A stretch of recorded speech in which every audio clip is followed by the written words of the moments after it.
Une nouvelle activité sportive aura lieu dans la région cet été au profit de Leucan Saguenay-Lac-Saint-Jean. C'est la première édition du Challenge du Guerrier. On reçoit des membres de Leucan, également du comité philanthropique de Leucan, qui est nouveau, qu'on en parlera un petit peu plus tard dans l'entrevue. Jacques Tremblay, qui est directeur national de Leucan. Ça va bien, Jacques? Très bien. Bon, et Cathy Tremblay. Cathy, qui est vice-présidente du comité philanthropique de Leucan. C'est bien ça, le titre? C'est ça. On l'expliquera un petit peu plus tard dans l'entrevue. Cathy, ça va bien? Oui. Oui, merci d'être là ce matin, aujourd'hui à Fan de Sport, en fait, parce qu'on a une nouvelle activité qui aura lieu très bientôt dans la région. On va en discuter un petit peu plus tard, mais avant, Jacques, j'imagine que tu dois le dire souvent, mais c'est quoi la mission de Leucan pour les sportifs et sportives qui écoutent l'émission?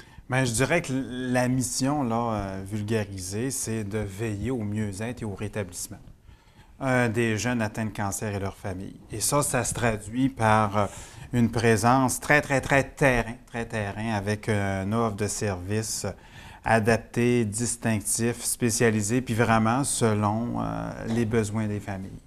Donc, là où le système débarque, là où notre système de santé débarque, bien, pour les enfants atteints de cancer de 0 à 18, Leucan embarque. Alors, c'est pour ça que, on fait des activités de collecte de fonds parce que nous n'avons qu'une subvention gouvernementale. Okay. Alors, on ne vit que de dons. Et je dirais qu'on est le principal bailleur de fonds au niveau de la recherche clinique. Fait qu'au-delà de ce qu'on amasse pour nos familles, c'est sûr et certain que ce qui fait que le taux de survie passe de 15 à 82 %, c'est qu'on investit énormément, plus de 20 millions en recherche clinique oncopédiatrique depuis depuis près de 40 ans, parce que Leucan, cette année, fête ses 40 ans. Okay. Alors, depuis l'existence de l'association, pas nécessairement au début, mais en cours de route, il est devenu le principal bailleur de fonds. Qu'est-ce qu'on fait concrètement pour des familles dans la région qui ont besoin de ces services? Bien, tu sais, concrètement, moi, je peux dire que, vendredi passé, avant de quitter, j'ai eu une demande, une famille qui était dans le besoin, qui avait plus de sous pour manger. Alors, on a donné, je pense, c'est 200-300 $ en carte d'épicerie. Les familles qui doivent se déplacer à l'extérieur, c'est des cartes d'essence, c'est de l'hébergement. On a quand même une bonne collaboration du manoir Ronald McDonald, oui. Mais alors, c'est vraiment, là, tu sais, là, pratico-pratique. On a eu à acheter, on a eu à aider une famille au niveau, hypothèque, facture d'électricité. OK, ça va loin quand même. Oui, on va loin. On va loin. Quand je dis qu'on a une offre adaptée, distinctive, spécialisée, c'est sûr que, on a certaines limites. Oui, mais les familles peuvent nous faire l'ensemble des demandes. Si on n'est pas capable de répondre, on va trouver à les référer auprès d'un autre organisme, mais service de psychologie sur demande. Les soins physiques. Les soins physiques. OK, ouais. Quand même. Oui, non, mais je dirais qu'on est au Canada, là. Je dis au Canada, on est la seule organisme à offrir ce genre de service-là. Il y en a bien d'autres, là, alentour. Mais pour dire vraiment, là, de proximité, quand je dis on est une ressource de première ligne sur le terrain, c'est ça. Et probablement, quand je vais arriver au bureau tantôt, là, je vais avoir une coupe de demandes, soit pour de l'essence. Okay. On parle de combien de familles, approximativement, dans la région qui ont des besoins présentement? Présentement, là, on soutient plus ou moins 241 personnes. Parce que, on ne soutient pas juste l'enfant atteint, on soutient papa, maman, on soutient frères et sœurs. Mais présentement, là, en date du 23 avril, on a 241 personnes, si je ne me trompe, qu'on soutient à divers niveaux. Il y en a que, c'est plus, parce que c'est des nouveaux cas. Il y en a d'autres que, ils sont sur la fin des traitements. Mais on a un service de fin de vie et de deuil aussi, d'accompagnement, d'aide financière. Non, les gens sont surpris de voir ce que Leucan fait. Encore en 2018, même si on fête nos 40 ans, tu sauras me le dire, Cathy, beaucoup de gens ne savent pas encore ce que Leucan fait. À tous les fois que, je suis appelé pour soit faire une conférence ou un témoignage, puis que je dis les grandes lignes de ce qu'on fait, les gens n'en reviennent pas après de dire « Hey, vous faites tout ça? » Eh oui, on fait tout ça. Parce que c'est quand même il y a quand même beaucoup de gens qui ont des besoins, en fait. Ouais. Puis, je dirais que le stress au niveau argent est présent. Puis, c'est difficile quand on a un enfant malade aussi de vivre avec un stress financier aussi.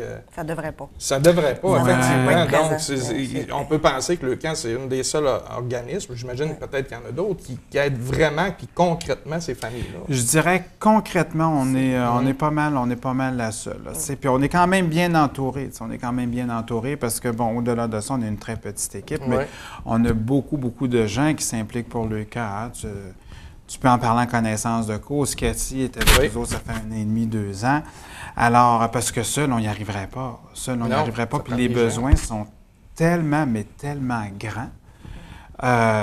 C'est énorme. Puis, tu sais, statistiquement parlant, là, je vais te poser une question live de même. Comment tu penses que une année pour un enfant atteint de cancer, comment tu penses ça coûte à la famille, à peu près? Qu'est-ce que la famille doit investir? Bien, moi, je l'ai vécu avec ma conjointe qui a eu le cancer aussi, puis ça a coûté plusieurs milliers de dollars, certainement. Alors, pour un jeune, tout dépendant du cancer, tout dépendant du diagnostic et tout, c'est minimum entre 15 et 25 000 par année. Et je dirais que la plupart de nos cas s'enlignent pour minimum, des fois, 2 ans de traitement. Et ça, c'est tu te croises les doigts pour pas avoir de rechute. Parce que là, si tu as une rechute après, bien, tu te réenlignes pour un autre 2 ans. Fait que si on calcule 15 fois 4, ça, c'est à part du stress, c'est à part que, bon, oui, il y a le côté financier, mais il y a tout aussi le côté, je dirais, là, vie que tu mets sur stand-by. Parce que là, je veux dire... Tout ce que tu veux, c'est sauver ton enfant, c'est tout ce que tu veux.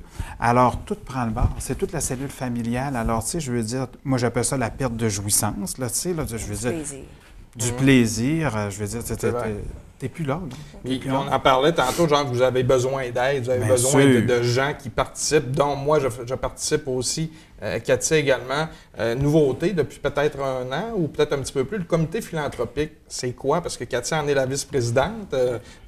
Pour les gens qui nous écoutent, c'est quoi le comité philanthropique? On est un comité de gens qui s'impliquent au niveau de Leucan. C'est un petit peu une personnalité d'affaires, des familles aussi. Ça peut être les familles de Leucan. Et des femmes de cœur. Et des femmes de cœur. Excuse de t'interrompre, mais Cathy, son titre au niveau du comité, dans l'ensemble des projets, c'est Femmes de cœur.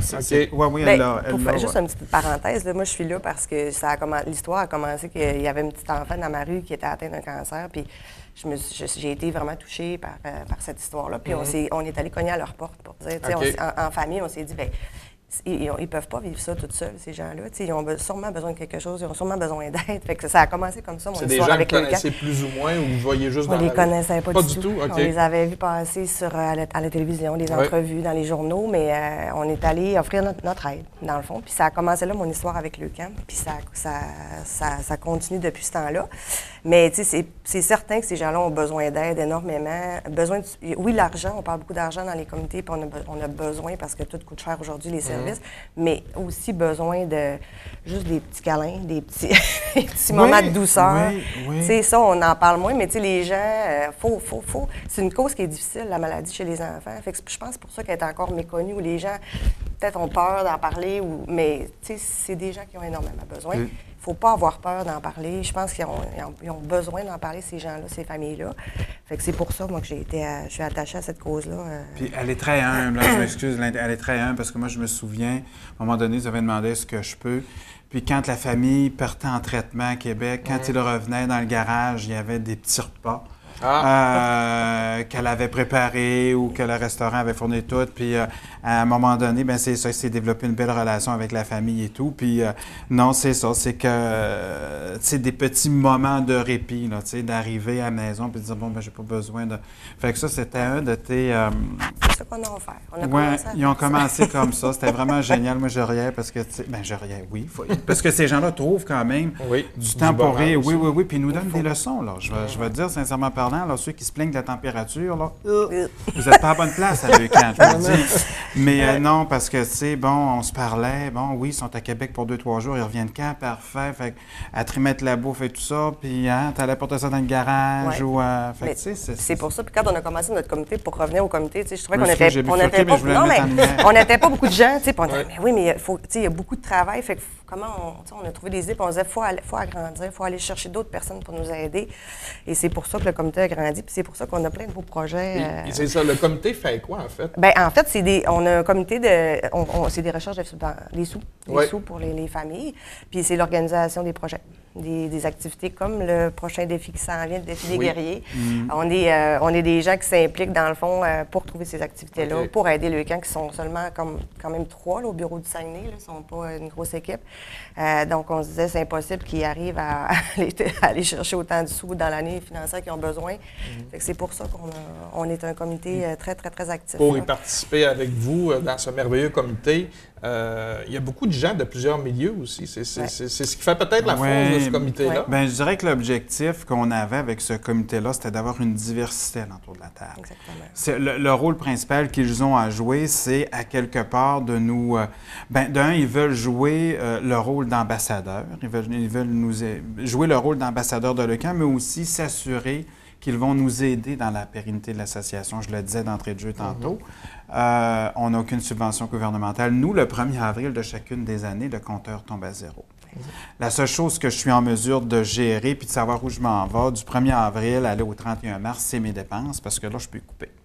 Mais de ce qui est des revenus, on aspire à des revenus, on a des projets, on dit on pense qu'on va faire tant de revenus, mais je veux dire, tant aussi longtemps qu'on n'a pas vécu l'événement, on ne sait pas comment avoir de revenus. Fait que, oui, puis il y a une super belle brochette. Je pense qu'on est rendu une quinzaine, si je ne me trompe pas, autour de la table, dont vous faites partie. Mais c'est la diversité des compétences qui fait. Oui. On a tous des champs d'expertise différents. Oui, alors... Et si on revient, Jacques, au but de l'entrevue quand même, on a bifurqué, mais pour les bonnes raisons, on a bien expliqué, je pense, Leucan. D'où est venue l'idée du Challenge guerrier? Parce que c'est un tournoi de deck hockey extérieur, c'est pour les gens qui ne le savaient pas encore. Bien, l'idée est venue, parce que, j'ai sous ma gouverne 5 bureaux Leucan, dont Mauricie Centre du Québec, qui ont fait un projet pilote l'an passé. Et comme, je dirais un peu notre marque de commerce, c'est les saines habitudes de vie, c'est l'activité physique, parce qu'on sait que pour nos jeunes, veut pas, c'est hyper important.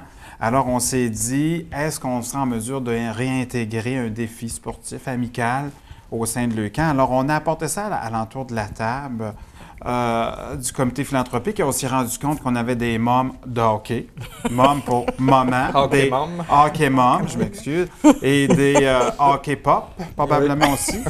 Alors, il y a des gens qui ont dit « Ah, moi, ce projet-là m'intéresse et tout ». Il s'est formé un comité dont tu fais partie, Alors, fait que c'est ça, fait que ça se veut vraiment, vraiment, vraiment amical.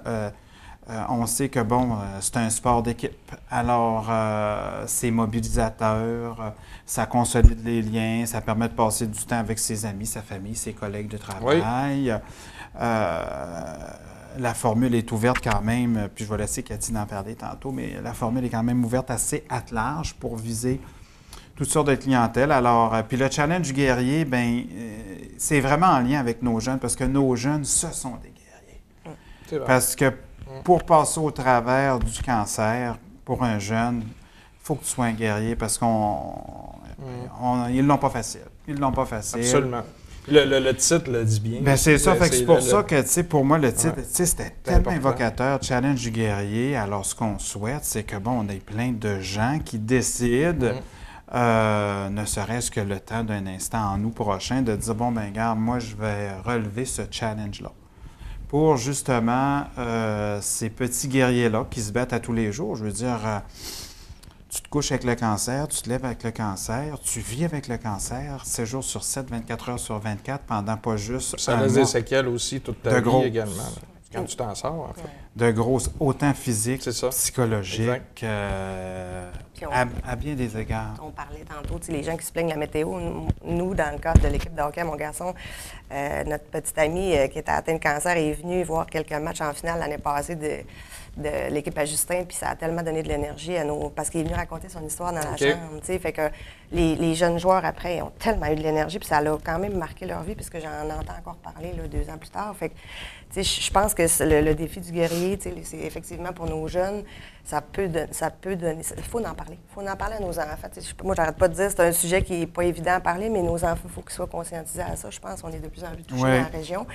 Puis, en même temps, de leur dire, bien, vous avez la santé, vous avez la forme, bien, go, on y va, puis on fonce. Fait que, on inviterait, moi, je pense qu'on a plein de gens dans le comité qui, effectivement, on a beaucoup de contacts dans le monde du hockey, du décorqué. Et oui, c'est justement, parlons-en rapidement, parce que le temps file. Les inscriptions, il y a déjà des équipes déjà d'inscrites, ça va quand même bien, donc il va falloir faire rapidement. Oui. Ça va être des matchs 4 contre 4, Cathy, je pense une trentaine de minutes qu'on avait discuté. Ça va être quoi les catégories possibles? Dans le fond, on accepte toutes les catégories, novices, atomes, pee-wee, bantam, et les catégories d'adultes aussi, effectivement, les équipes adultes. On désire avoir au moins un minimum de 4 équipes par catégorie pour que ça puisse être réalisable. C'est quand même un petit tournoi. Puis en fait, c'est ça. C'est vraiment varié d'une catégorie à l'autre. Est-ce qu'une entreprise pourrait s'inscrire aussi? Envoyer Effectivement. Est-ce qu'il y a une différence? On le sait que dans le décorqué, il y a beaucoup d'équipes. Dans les entreprises, il y a beaucoup de gens qui forment des équipes. Ben oui, absolument. Oui, effectivement, les équipes pourraient s'inscrire aussi. C'est ça, ça va être... Oui. Bien, excuse-moi. D'où quand je parlais tantôt de mobilisation, parce que bon, on a le volet, il y a novice, atome, puis bantam. Après ça, il y a le volet adulte, mais le volet corpo peut être présent aussi. Le volet corpo, les entreprises qui veulent rayonner lors de cet événement-là, bon, il y a un coût pour... tout est indiqué sur les réseaux sociaux, mais il y a un coût pour le volet vraiment corpo, mais ils peuvent avoir une certaine visibilité pendant 3 jours de temps. Il y a des bandes, des affiches qui peuvent s'ajouter à ça. Ça, parce que quand une entreprise s'inscrit, on va pouvoir voir son logo, un montant qui est quand même très, très modique. On va pouvoir acheter une bande exactement comme la Ligue nationale. Là, même mieux que la Ligue nationale. Même mieux, tant mieux. Mais non, c'est ça. Puis quand je parlais de mobilisation, quand je parlais de consolidation, on a déjà 2 entreprises.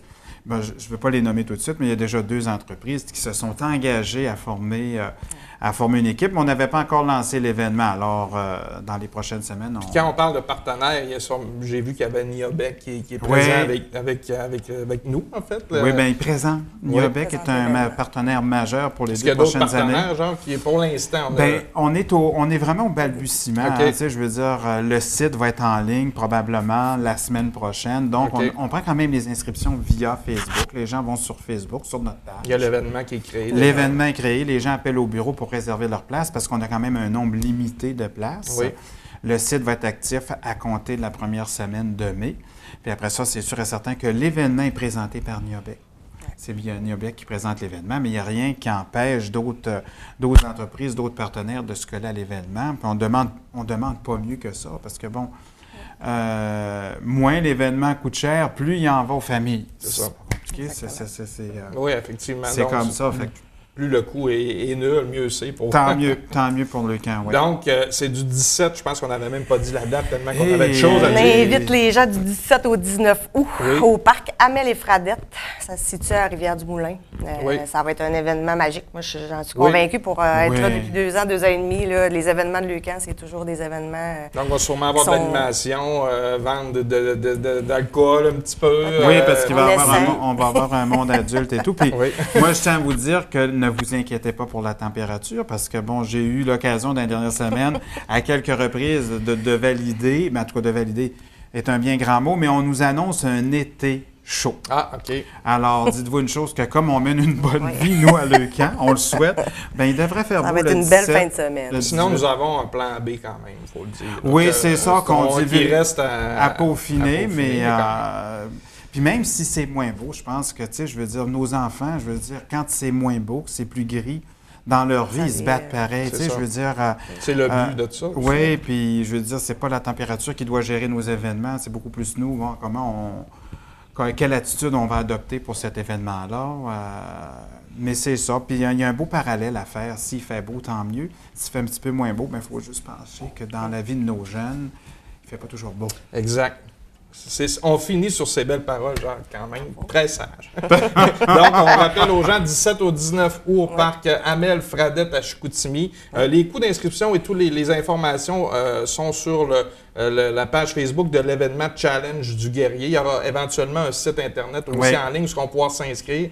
Mais pour l'instant, si on veut s'inscrire, Jacques, on peut-tu appeler au... 418-602-3385. Vous demandez à parler soit à Sonia Bernier ou à Cindy Morel. Ils vont prendre vos coordonnées. L'important, c'est de réserver votre place comme équipe, même si l'équipe n'est pas complète. C'est ça.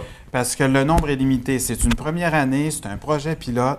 Alors, on n'a pas voulu s'envoyer trop en grande. Alors, on a vraiment des places limitées. Puis comme Cathy, ça va être vraiment, vraiment un bel événement. Surtout comme ça, là, tu sais, au mois d'août, après les camps de hockey, avant la rentrée des classes. On sait que, bon, les mordus de hockey commencent déjà à frétiller. Alors, c'est pour une bonne cause. C'est pour une bonne cause. Merci beaucoup, Cathy, Jacques. Puis, bon succès pour la première édition du Challenge. Inscrivez-vous.